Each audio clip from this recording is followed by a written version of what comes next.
Good morning, everyone.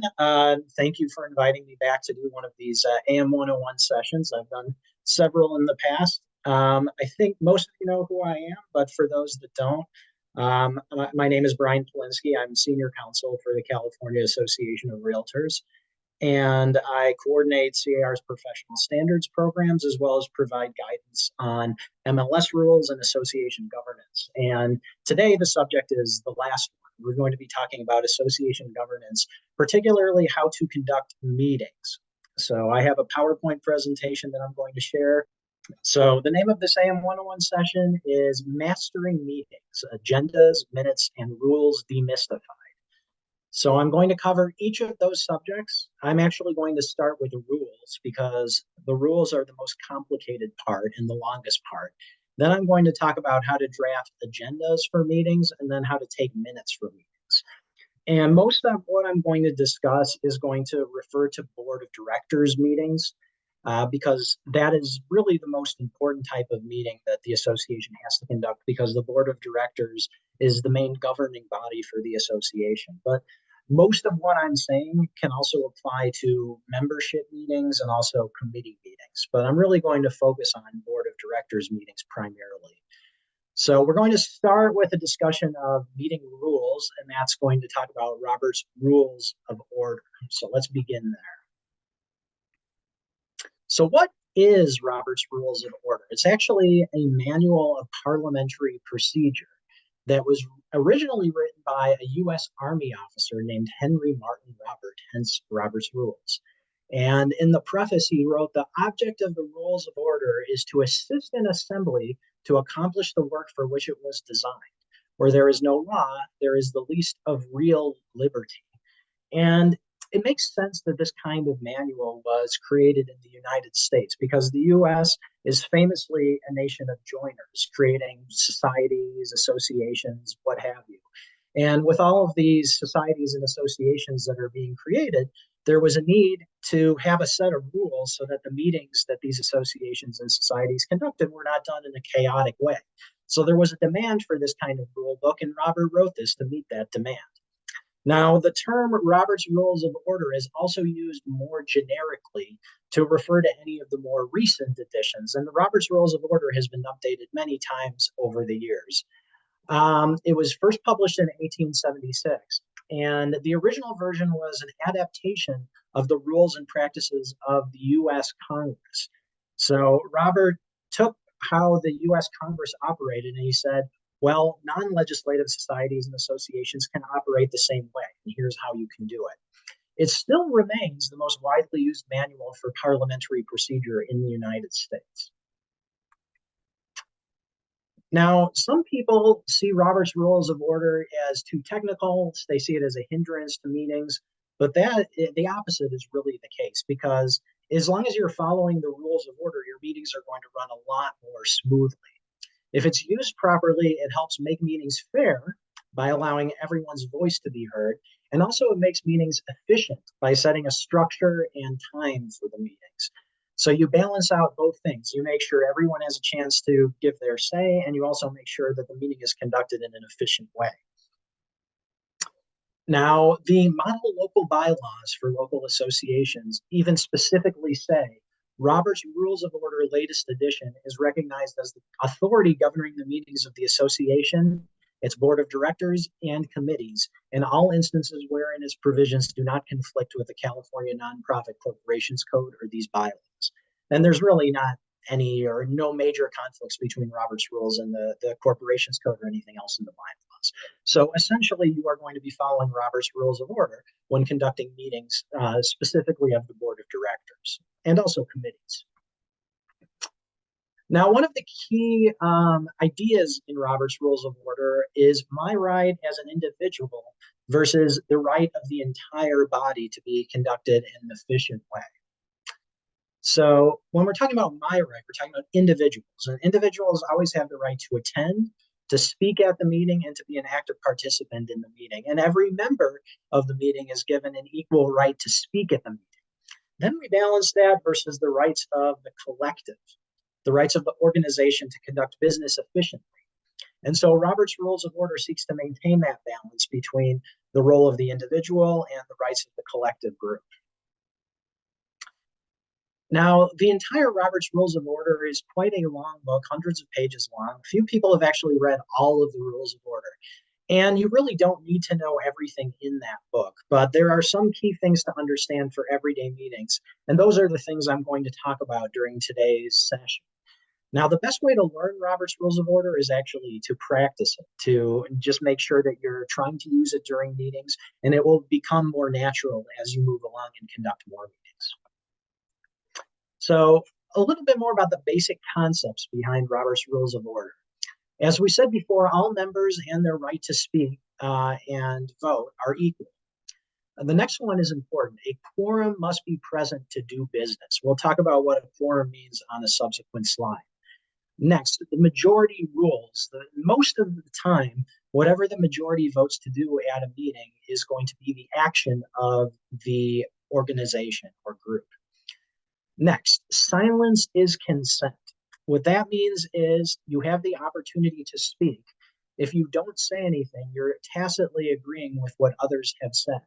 And ultimately, if you don't vote and are silent, then you're basically consenting to what the body is going to do and votes on. Next, motions must receive full debate. And we'll talk about what a motion is. But whenever a motion is made, by saying they receive full debate, everyone who is present will have an equal opportunity to speak and give their opinion. Once a decision is made, an identical motion cannot be brought forward at the same meeting. Basically, once the motion has been voted on and the decision is made, we move on to the next subject. We don't keep treading over the same ground. Next, personal remarks during a discussion are always out of order. We always want to focus on the subject at hand, the business of the organization, and we don't want to focus on personal remarks or insults or anything of that nature. And then finally, one speaker and one question at a time. We don't want people talking over each other, and we don't want people talking on a wide range of subjects because that starts to get confusing. When someone is talking, they're talking to whatever is on the agenda at that moment of time. They can't raise another issue. The person who is leading the meeting would have to cut them off and say, if you want to talk about that, you'll have to, mention it later. But right now we're focusing on the motion that's on the table. So the chair is the person that actually runs the meeting, calls the votes, and ensures adherence to the agenda. At board of directors meetings, that is usually going to be the president of the association. If for whatever reason the president is not going to be attending a board of directors meeting, they can delegate that to another member of the board of directors, usually another officer. At committee meetings, the chair is usually going to be the committee chair. Makes sense. It can also be delegated to another member for segments of the meeting. The way that this works is the chair must yield the chair to someone else. That could be another director or another committee member. And then the person who is given the chair designation must yield the chair back to the regular chair when done. Doesn't have to happen that often, but maybe there's going to be a member of the board of directors that's presenting a certain motion and they want to be the ones who are kind of directing the meeting when it comes to that particular motion. At C.A.R. committee meetings, oftentimes the committee chair will yield the chair to one of the vice chairs to present a certain idea or a certain motion. So that can be common also at committee meetings. So now let's talk about quorum. The idea behind a quorum is you need at least this many people to conduct business of the organization. So that ensures a sufficient amount of members are actually involved in the decision making. In the model local bylaws, which I'm sure most associations have adopted this language, but you could have some different language here. So it's important to check in your own bylaws. But for the model local bylaws, 51% of the directors are required for quorum for a board of directors meeting. And for a meeting of the members, 1/3 of the members is a quorum for a membership meeting. And this is why you always need to do a roll call at a meeting. You have to make sure of the exact people that are present so that you can count them and see if you have a quorum. Now, once a quorum is established, it is maintained for the duration of the meeting. even if people leave during the course of the meeting. So if you have established a quorum at the beginning, you can continue to conduct the business of the board of directors or the members, even if people leave. So now let's talk about one of the main ideas of Robert's rules, the motion. And a motion is any call to action by the deliberative body. That can be a request that the organization do something, can be a request to vote on something, can be a request to change something. It's really very broad. Any call to action, anything that the association needs to do, the board can vote on as a motion. Essentially, you are saying, I think we should consider doing this.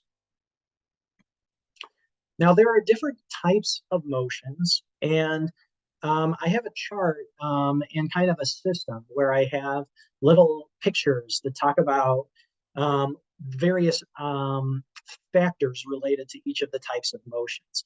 And so you can refer to this chart, and I'll be going over what the symbols mean on each slide, but it's just kind of a handy guide for you. Now, so the first symbol there means requires only a simple majority to pass. And that really applies to the majority of motions that we're going to be going over. There are some rare types of motions that require a 2/3 vote to pass, and I'll point those out when we get to that. The little hand symbol means that the motion requires a second for consideration. So another member of the group has to shout, second. I also believe this needs to be debated. The picture of the person speaking means that the motion is something that is debatable.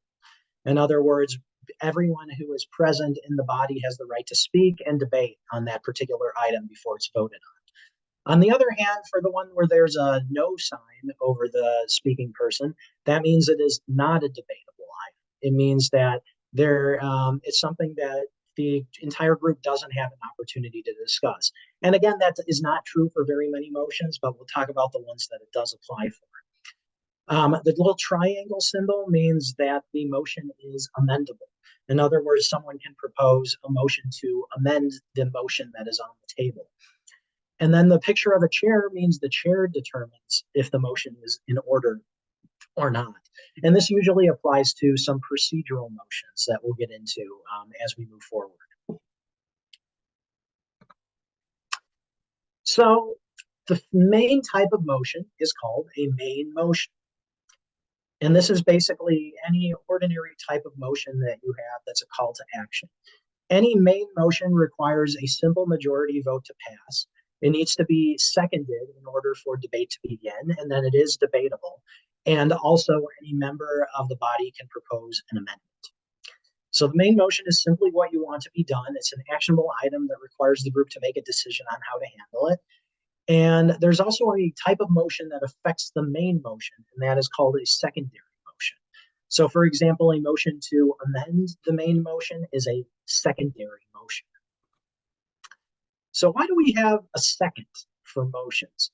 The idea behind a second is that if someone is seconding it, that makes the motion important enough to discuss.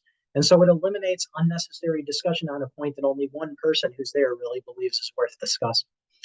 And it really means that if at least one other person believes a motion is worth discussing, then they can put forth a second, and it requires action and it requires discussion. And a second doesn't necessarily mean that the person seconding agrees with the motion, but just feels that it should at least be discussed and debated by the body. The second can be shouted by any director or committee member, and it doesn't require recognition by the committee chair. When you're keeping minutes, it's always good to note who made the second for the record. And for board of directors meetings, you should be keeping minutes. Next, motions from committee. Now, since a committee consists of more than one person, a second is already implied when it's a committee that is bringing a motion to the board of directors. If a committee recommends adoption of a motion, then it's clear a majority of that committee, in other words, multiple people, already believe that the motion should be discussed. So this slide really applies when you have a committee coming to the board of directors or a representative from that committee saying, our committee voted to do X or Y, and now we're bringing it to the board of directors. When that happens, you don't need a second for that type of motion. So once a motion has been made and seconded, it then belongs to the group, and it's considered to be on the floor. And the person who made the original motion no longer has quote unquote ownership of that motion, meaning at that point they cannot voluntarily withdraw the motion and they cannot voluntarily change the motion. So that means there's nothing in Robert's rules allowing for a friendly amendment. I've heard people say that sometimes. They're saying, I proposed this motion, but I have a friendly amendment to it. Once the motion is on the floor, there can be an amendment made, but that's a secondary motion. It also requires debate, has to be voted on. The person who made the motion cannot amend it on their own. Next, discussion etiquette. And any limits to a discussion, such as time, number of times an individual can speak, total duration of the debate, that should be defined in advance and agreed upon by the group. If they believe it's going to be something that is relatively contentious.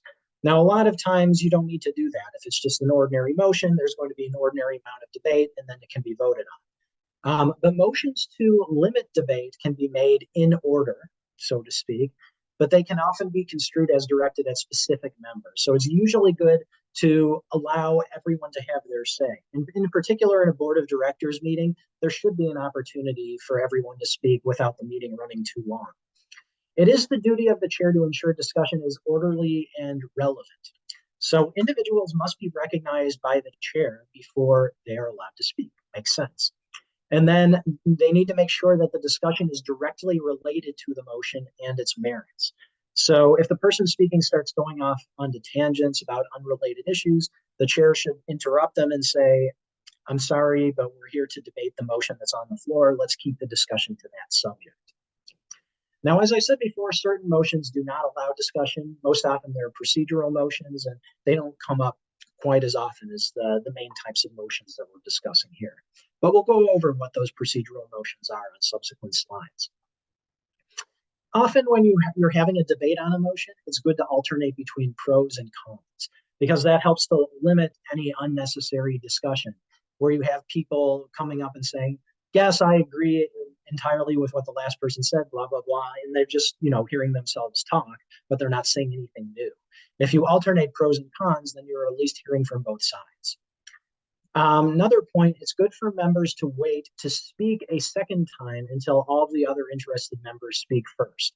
So once every director has had the opportunity to speak, then anyone who has previously spoken can speak a second time. That's the best way to handle debate. Discussion should be directed towards the chair and not at other members, and that reduces the assumption of direct personal attacks, which we never want to do. Any discussion should be on the motion, not on personal issues. Once the chair has recognized that there's no further discussion, then they can call for the vote. A member can also call the question. However, that needs to be done in order, and it should only be called once the discussion on the subject has ended. It shouldn't be a way to limit the debate because we want to make sure everyone has had a full opportunity to argue the motion one way or the other. For most motions, a result of more than 50% of ayes, in other words, yeses, of those voting, passes a motion. And so of those voting is put in bold because if someone abstains, they are not included as being either for or against that particular motion. So it's not 50% of the people present, it's 50% of those who are actually voting.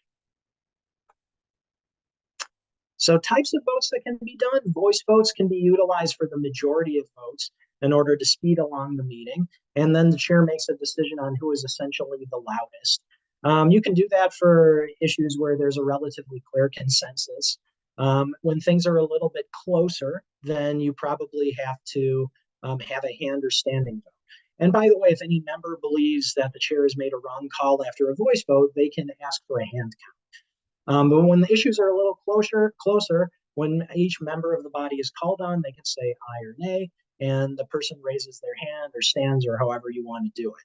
And that can also be better for votes requiring a 2/3 vote because it's not always clear by a voice vote whether it's 2/3 or, it's when you have fractions like that, you need more of a hand or standing vote. Ballot voting is not commonly used in meetings. It's mainly used for elections. It's time consuming. Really no need to do it in most circumstances. So making changes to a motion, and this is where Occasionally, deliberative bodies run into problems. A motion to amend a main motion is considered to be a secondary motion. In order for a motion to amend to pass, it has to be passed by a majority of those voting, has to be seconded, is debatable, and the motion to amend is itself amendable. I'll actually show you how this works on the chart in an upcoming slide. But the motion to amend is to change the motion that is currently on the floor, usually changing either the wording of the motion or even the intent of the motion. Now, the vote on this secondary motion is only whether or not this amendment should be made. It has no effect on whether the main motion on the floor is accepted. In other words, they're voting on should we make this change, not should we do this in relation to the original motion. Amendments can only be made to the second degree. In other words, you can propose a motion to amend an amendment, but you can't propose any further amendments of that. So the second degree motion to amend has to be resolved prior to any new motions coming to the floor. Once secondary motions to amend are made, discussion then returns to the main motion, and at that point, new secondary motions can be made. So this is where I have a chart, and this is a really important one to refer to. If you kind of want a general overview of how Robert's Rules of Order works for motions. So at the top, you see there's main motion. If it's seconded, then we get to a debate. Now, during the debate, someone can ask for a secondary motion, and you see to the right there. The primary one would be to amend the main motion, and then that if that is seconded, it will lead to a debate. Now, that primary amendment, someone can make a motion to amend that amendment, that becomes a secondary amendment, and that is debatable and can be voted on. So you see, you can't go further than to the second degree. And once each particular amendment motion has been voted on, then we go back to the previous degree. So once the secondary amendment vote has taken place, we go back to the primary amendment. Once the primary amendment vote has been taken place, we go back to the main motion vote. Then you'll see on the left, there are some other secondary motions, which we haven't gone over yet, but we will go over. These are mostly procedural motions. And yeah, I will go over these, but they're significantly less important than the part on the right, because the part on the right is what you're going to see in the vast majority of meetings. The other secondary motions can come up occasionally, but they're significantly less common. But as a matter of completeness, I have included them in this PowerPoint presentation, but we can go over them relatively quickly. So the first type of motion on this list is a motion to commit or refer to a committee. And that is a motion that's done by a simple majority vote, needs to be seconded, it's debatable, and is amendable. And this is often used when it's clear a motion that's on the floor hasn't really been fully thought out. And so it's useful when more details need to be laid out in order for the group to make an informed decision. So if that motion is made, it must include the committee to which the motion is going to be referred back to and the proposed timeline for the investigation of the issue. The referred committee is the preference is that it's one that already exists. That's what I would recommend doing most of the time. For rare issues, it can be referred to a special committee. However, if that's recommended, then you just need to provide specifics of the committee and its purpose. It starts getting pretty complicated there.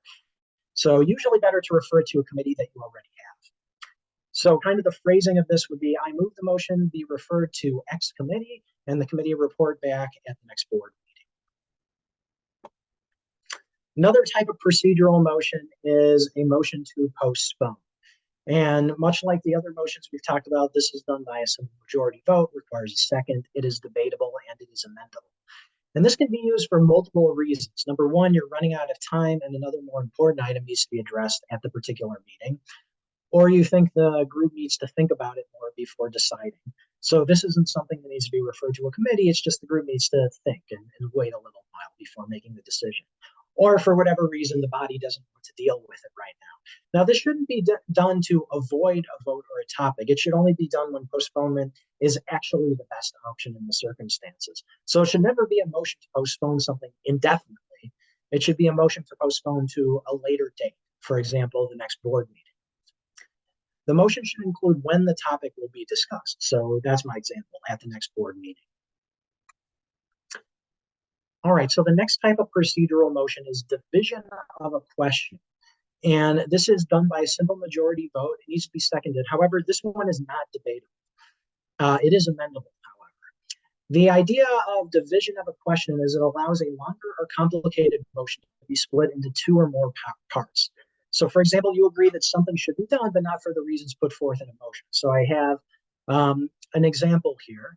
The main motion on the floor is I move that the board host a fundraising event on May 30th as a fundraiser for charity X. So some member of the board can say, I'm making a motion to divide that question. And the first one would be, I move that the board host a fundraising event on May 30th. And the second motion, I move that the fundraising event benefit charity X. So if there's two separate issues that really need to be considered in the main motion, then it can be useful to divide the question into two. Once the motion to divide a question has been approved, the motions must then be handled as two separate main motions and are handled in sequence. A motion to limit debate. And as I said, I don't really recommend that this be used very often. A right to a discussion is an inherent part of participation in a meeting. So that's why it requires a 2/3 vote of the body to limit debate on a particular issue. And it does have to be seconded. Limiting debate itself is not debatable. It is amendable, but usually doesn't have to be amended. So you need a 2/3 vote if you're going to limit debate and debate on a particular issue.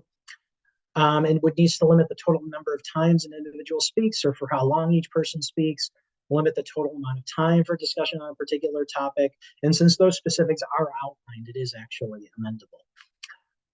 But again, most of the time we don't want to limit debate as long as whatever is being debated has been debated for a reasonable amount of time. But if things keep going on, people keep going over the same points again and again, someone may want to make this motion to limit debate. Another procedural motion is called a question of privilege. Again, this is relatively minor. It doesn't really come up that often, but again, important to know. It's not debatable. It's decided on by the chair. It's often a question to ask for things that are interfering with the ability to participate in the meeting. So things like point of privilege. Can the chair have someone address the temperature of the room? Or point of privilege, there's a water leak here. Can we change rooms? So just things related to that. If the meeting is happening on Zoom, maybe technical issues related to Zoom, stuff like that. But again, these things don't necessarily have to be addressed with a formal motion, but they can be. Motion to adjourn effectively ends the meeting. That is done by a simple majority vote, has to be seconded, but it's not debatable. Should be used only judiciously to force the end of a meeting. Now, usually a meeting is going to be ended once you get to the end of the agenda. But if for whatever reason there are particular time constraints, you don't have time to get to the full agenda, someone can make a motion to adjourn the meeting. If items are outstanding from the agenda, then it gets put into unfinished business for the next meeting.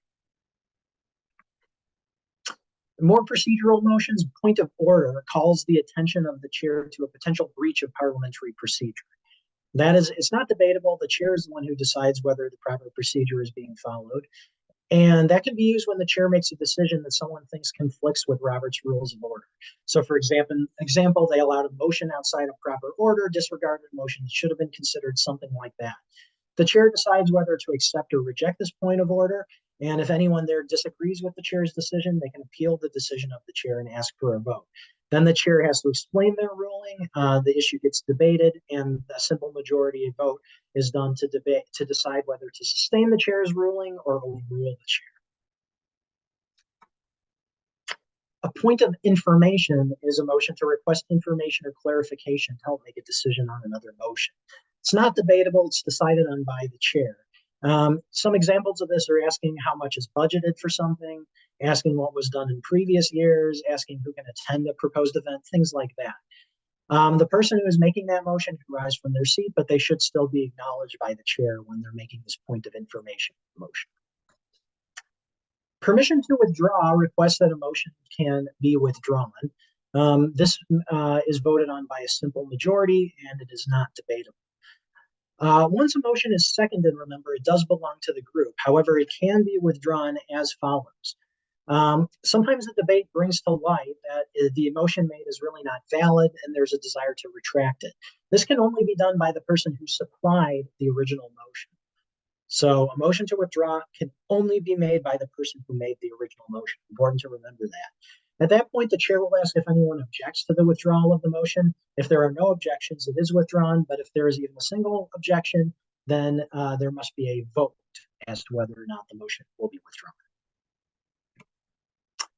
Motion to reconsider can be moved at any point. It's done by a simple majority vote. It needs to be seconded, and it is debatable. Not out of order, but the action is not taken until any pending motions are finished. The part in bold is very important. This can only be called in the same meeting or the meeting immediately after the original vote. Those are the only two circumstances where a motion to reconsider is in order. And it can also only be moved by someone on the prevailing side of the original vote. That part is also important. So a motion to reconsider can't be someone on the losing side continually bringing up the same issue, saying, I think we should look at this again. It can only be done by someone who voted in favor of the prevailing side. That prevents a minority from constantly bringing up a dead point. If a motion to reconsider is approved, then the body addresses the previous question as a main motion. So that really covers all the important motions and rules that you need to know. A summary here, Robert's rules can be complex. The basics, however, are pretty easy to follow. And by the basics, I mean understanding what a main motion is, understanding what a secondary motion to amend is, things like that. Those are the most important parts of Robert's Rules of Order. All of the procedural motions I've talked about are important to know and understand, but definitely less important than how to deal with main motions. Robert's Rules helps to improve the participation and efficiency of the meeting if it's used properly. Utilizing charts within meetings, such as the one I've provided on these PowerPoint slides, can help keep track of things. Chairs in particular should be familiar with the basics of Robert's Rules of Order. And finally, practice makes perfect. People are going to get better at using Robert's Rules of Order the more meetings that they conduct. All right, so now we'll move on to the second part of our agenda for today. And the second part of our agenda is agendas. Go figure. We're going to talk about board meeting agendas. How do you put those together? So what is an agenda for a board meeting? A board meeting agenda serves as a roadmap for the board chair in conducting a board meeting, and it lists the board meeting items that the board needs to discuss in the order that they need to discuss them. So it's basically an outline for what is likely to take place during the meeting.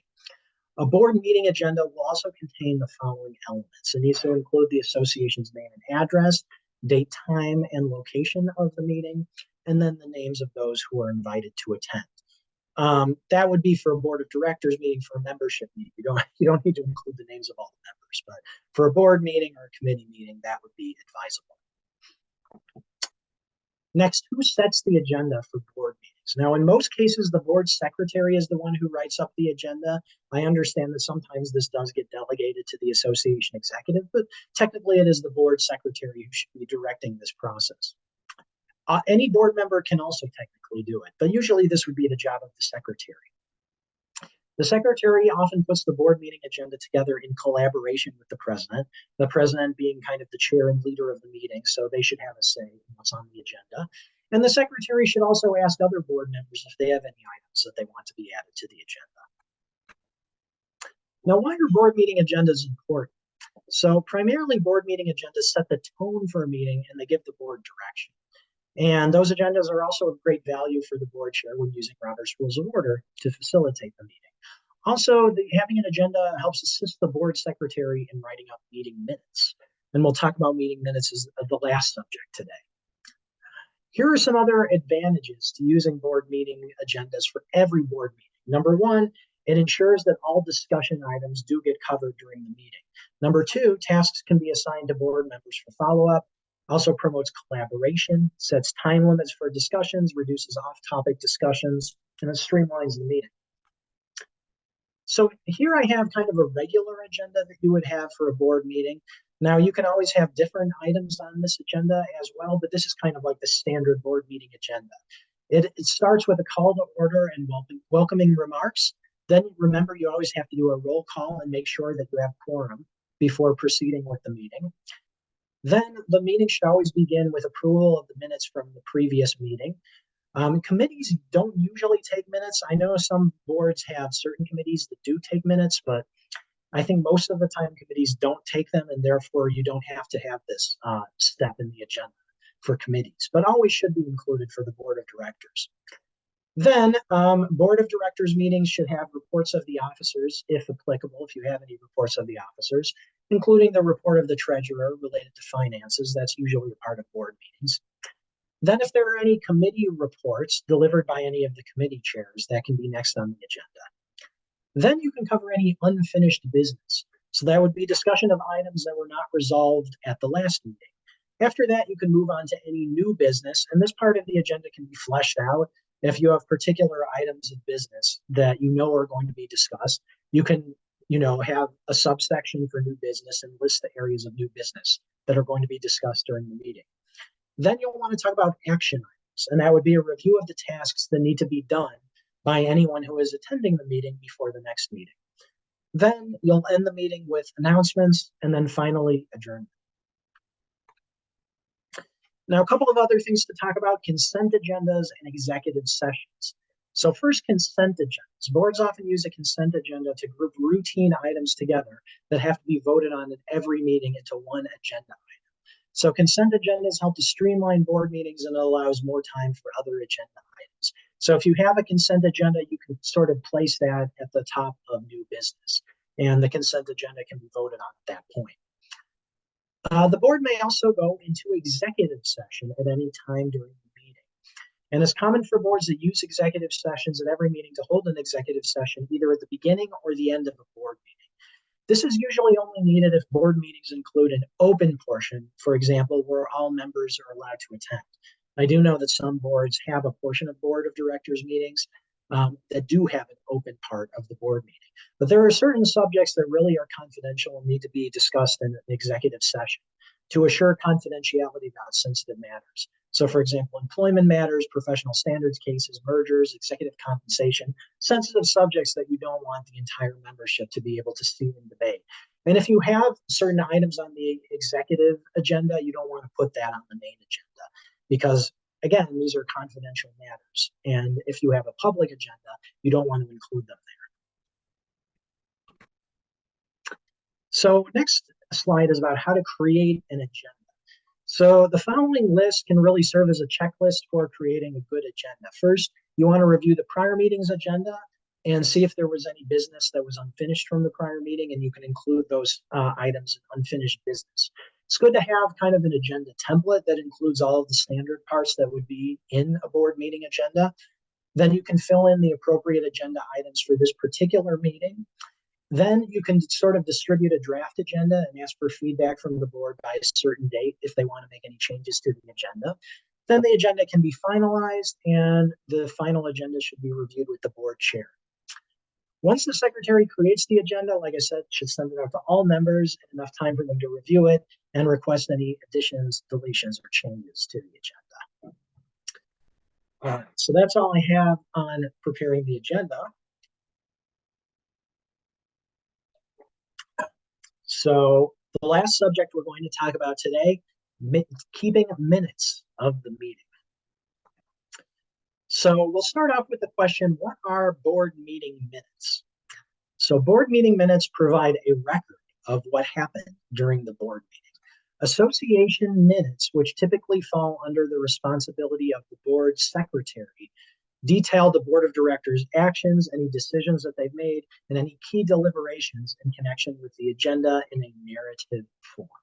So that's kind of the definition of board meeting minutes, but we'll give you more guidelines and best practices. So first question is, what information should be recorded? And we have a pretty long list here.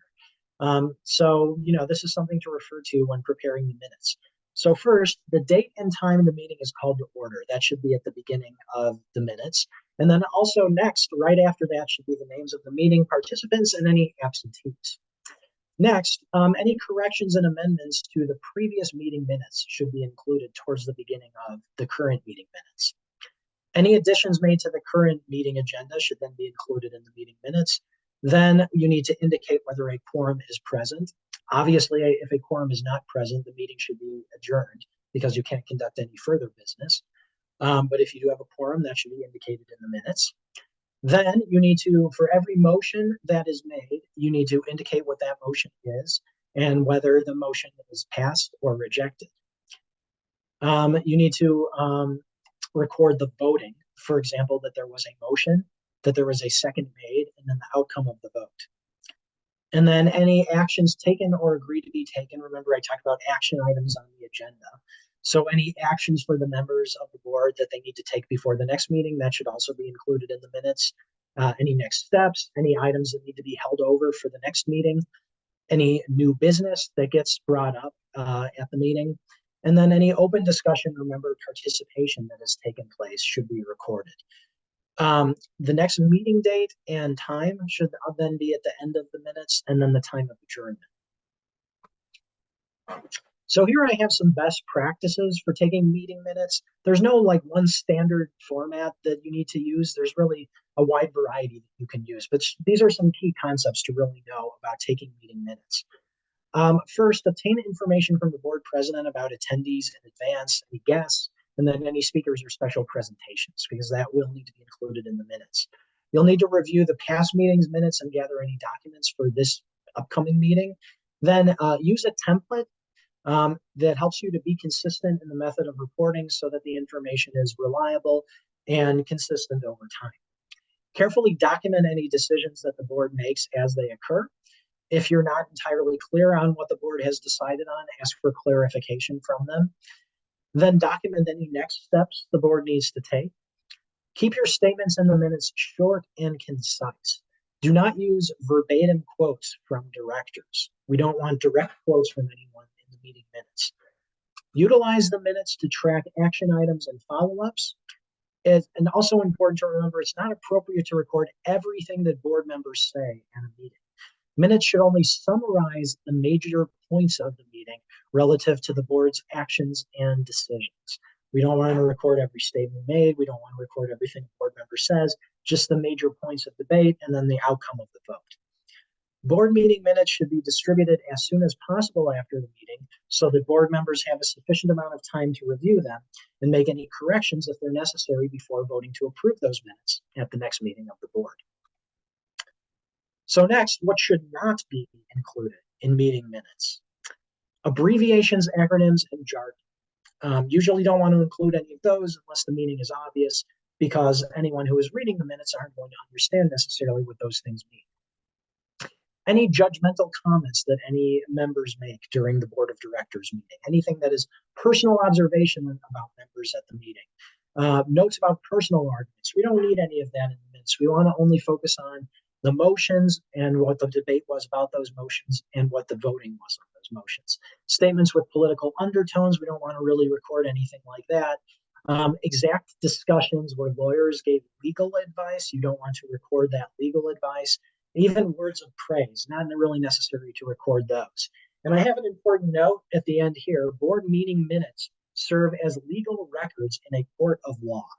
So discussions, comments, and direct quotes by board members could someday be taken out of context or be misinterpreted in court hearings. In other words, too much information can lead to legal risks. So you don't want the minutes to be a complete record of what happened during the meeting, just the important points of what happened during the meeting. So here's some common mistakes in taking board meeting minutes. Number one, failure to document a quorum. It's really important that you include in the minutes that you have a quorum, because a quorum is necessary in order for anything else that the board does to be valid and binding. Remember that the minutes can serve as a legal record. You're going to want to be sure that the record said that the board had authority to act. So next, ambiguous description of board actions. That is a problem. That's why I mentioned in best practices to ask for clarification if you don't understand what the board motion meant. It should be very clear in the minutes what the board is doing and why. You don't want to include information that could harm the board in a legal sense. In other words, direct quotes, too much detail. We went over all of that. You don't want to have lengthy delays in providing minutes to board members after a meeting. It's better to get them written up as soon as you can and then send it out to the board members while the meeting is fresh in their minds. And that will give them an opportunity to correct it when they still remember what actually happened during the meeting. And then you don't want to delay in approving the minutes from past meetings. That should always be done at the top of the next meeting. All right, so that's all I have on the subject of mastering meetings. I hope everyone here found this to be helpful and useful for your board meetings and membership meetings and committee meetings that your association will conduct moving forward. So please let me know at this point if you have any questions. All right, I guess that means no questions. I We're think gonna give that's it. everybody back 12 minutes to their day. Thank you so much for coming.